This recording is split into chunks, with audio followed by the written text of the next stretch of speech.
people don't think that those are the tools that are keeping you abreast of what's going on in the world, because if you're given a gift or a special skill or talent, you can monetize that gift. And the way that you make people feel is a very, very big thing that you have to remember in being successful, okay? I had to be in my community who I didn't have. What can I do to change all of those rejections and people viewing me a certain way and stereotyping me? Guess what? I was freelancing and I was broke. So sometimes you're going to reach out to people.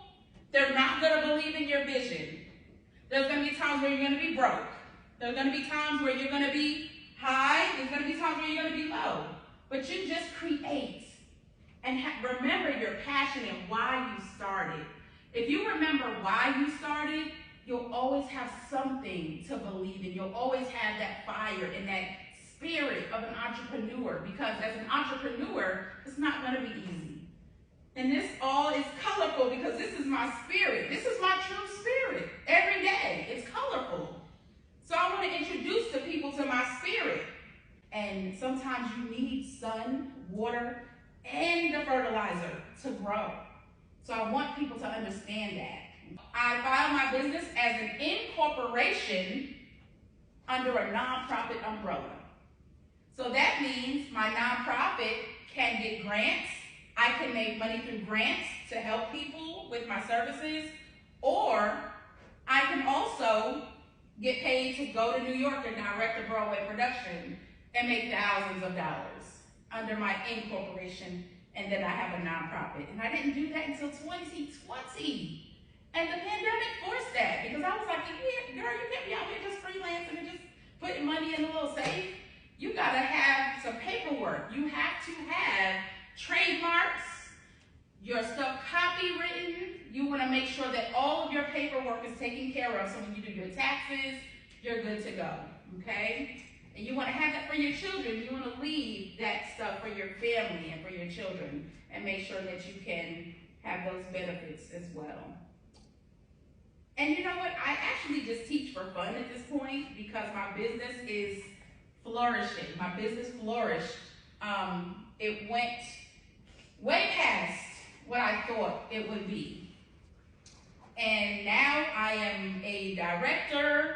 I direct plays and films. I produce. So if someone has an idea, I say, let me help you formulate that, because I've done it. So I help people through production.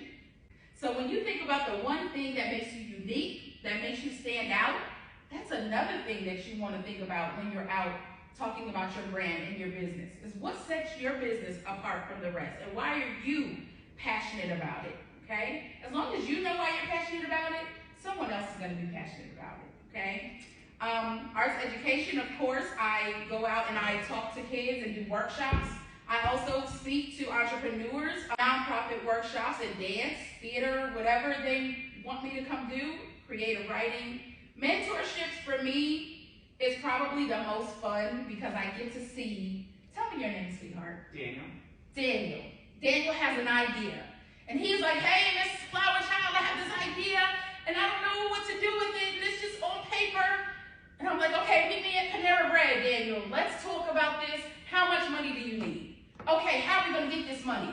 And then he raises the money, and then we put his idea up for people to see, and he starts selling tickets and marketing whatever product he has, and then boom, Daniel's a millionaire. That's what I love to do, okay? Be better than me is what I do through mentoring. And then I'm a performing artist. I still audition for plays and movies. And for me, it's all about changing lives.